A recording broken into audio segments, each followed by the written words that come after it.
আর একটা গুলি চালাবেন না, দয়া করে গুলি বন্ধ করেন, টিয়ার গ্যাস বন্ধ করেন, আপনার বাহিনীদেরকে অতি সত্বর তাদের ব্যারাকে ফিরে যেতে বলেন। এই ছাত্ররা তো আমাদেরই সন্তান। At the end of the day, they are our sons and daughters, they are our children. So তাদের সঙ্গে এরকম হত্যাকাণ্ড হবে, একটা শিশুকে মেরে ফেলেছে, ছাদে এসে খেলতে গেছিল তাকে মেরে ফেলেছে। এই ধরনের অত্যাচার অনাচারের বিরুদ্ধে যদি আমরা না দাঁড়াই, কে দাঁড়াবে? সেই জন্যই আসা, ন্যায্যতার পক্ষে অন্যায়ের বিপক্ষে যে আন্দোলন, সেই আন্দোলনে আমি অন্তত থাকি। আমি 67-র আন্দোলনে থেকেছি, 69-এর আন্দোলনে মিছিল করেছি, 70-এর আন্দোলনে মিছিল করেছি, 71-এর আন্দোলনে মিছিল করেছি। আমি মিছিলের মানুষ।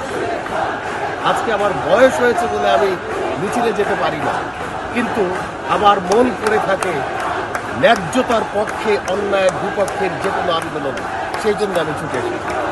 আচ্ছা, আপনি কি দেখেছেন যে বললেন যে এর আগে যে আন্দোলনে আপনি অংশগ্রহণ করেছিলেন 2024-এর সাথে সেটা পার্থক্য?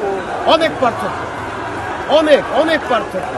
তখন আমরা আন্দোলন করেছি পাকিস্তানিদের বিরুদ্ধে, পাকিস্তানি সামরিক জান্তার বিরুদ্ধে, কিন্তু ওই 4 বছরের 4টি আন্দোলনের মিছিলে আমি ছিলাম, এত মানুষ মারা যায় নাই, ঠিক।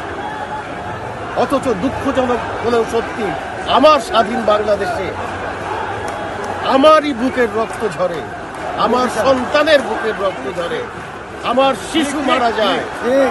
এটা তো আমরা দেখি না, এটা আমরা দেখি নাই। আবার এখনো মনে পড়ে 69 সালের গণ আন্দোলনের সময় মৌলানা ভাসানীর এক ডাকে আইয়ুব সরকার বাধ্য হয়েছিল বঙ্গবন্ধুকে মুক্ত করে দিতে। আবার দুঃখ হয় মৌলানা ভাসানী আজকে নেই। তবে আমি মনে করি এই যে ছাত্ররা আন্দোলন করছে, তারাই মৌলানা ভাসানীর উত্তরসূরি, তারাই পারবে। এই জেনারেশনের প্রতি আমার অগাধ আস্থা এবং বিশ্বাস আছে। কিছুদিন আগেও কিন্তু এই জেনারেশনকে নিয়ে বলা হতো আসলে এই জেনারেশন মোবাইল কেন্দ্রিক জেনারেশন, তাদেরকে দিয়ে আসলে এরকম আন্দোলন সংগ্রাম করা যাবে না, কিন্তু তারা যে এটা পরিবর্তন করলো বা প্রমাণ করে দিয়েছে। আমরাই বলেছি যে এরা মাথা নিচু করা জেনারেশন, অর্থাৎ মোবাইলের জেনারেশন, কিন্তু তারা প্রমাণ করে দিয়েছে না, তাদের শির দ্বারা অনেক শক্ত, অনেক সোজা, তারা সোজা হয়ে দাঁড়াতে পারে। I am proud of them. আমার তাদের জন্য গর্ব হয়। একটা প্রশ্ন হচ্ছে যে সরকার এখন বলছে যে ছাত্রদের সাথে তারা বসতে চাচ্ছে, সরকার বসতে চাচ্ছে, এটাকে আপনারা অভিভাবক হিসাবে কি ভাবেন? এটা তো জুতা মেরে গরুদান। এতগুলি মানুষকে আপনি মেরে ফেললেন, তখন আপনি বসলেন না, এখন বলছেন আপনি বসবেন। এই মুহূর্তে আমি খবর পেলাম ডেইলি স্টার থেকে, ইসলামে আবার গোলাগুলি হচ্ছে। কেন? আপনি একদিকে আলোচনার কথা বলেন, অন্যদিকে গুলি করেন। এই আলোচনা সেখানে আর একটু যোগ করি যে একদিকে আলোচনার জন্য ডাকা হচ্ছে, আজ সকালেও বললেন, আবার ওদিকে আজকে কিন্তু কুমিল্লাতে আছে গুলি চালানো হয়েছে, শিক্ষার্থীও মারা গেছেন। তাহলে কোন যুক্তিতে সেই জায়গায় আসলে কোন যুক্তিতে শিক্ষার্থীরা আলোচনায় বসবে? আমাকে বোঝান। তারা তো, আমি তো এই জেনারেশনের ছেলে পেলেদেরকে অনেক মেধাবী মনে করি, আমাদের চাইতেও মেধাবী, ঠিক।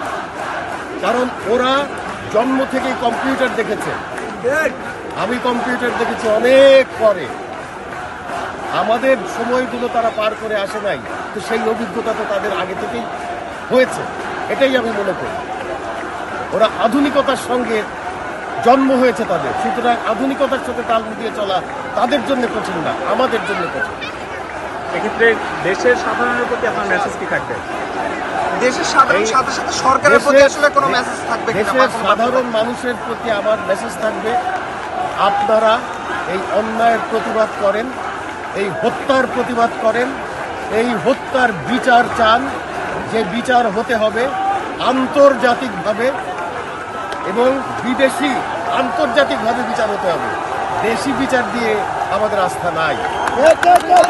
মানুষকে বলবো, আপনারা নেমে আসেন, আন্দোলনে শরীক হন, এবং সরকারকে আমি বলবো এখনো সময় আছে, ছাত্রদের সঙ্গে আপনারা একটা আপোষ মীমাংসায় আসেন, আর রক্তক্ষয় করবেন না, আর একটা গুলি চালাবেন না, দয়া করে গুলি বন্ধ করেন, টিয়ার গ্যাস বন্ধ করেন, আপনার বাহিনীদেরকে অতি সত্বর তাদের ব্যারাকে ফিরে যেতে বলেন।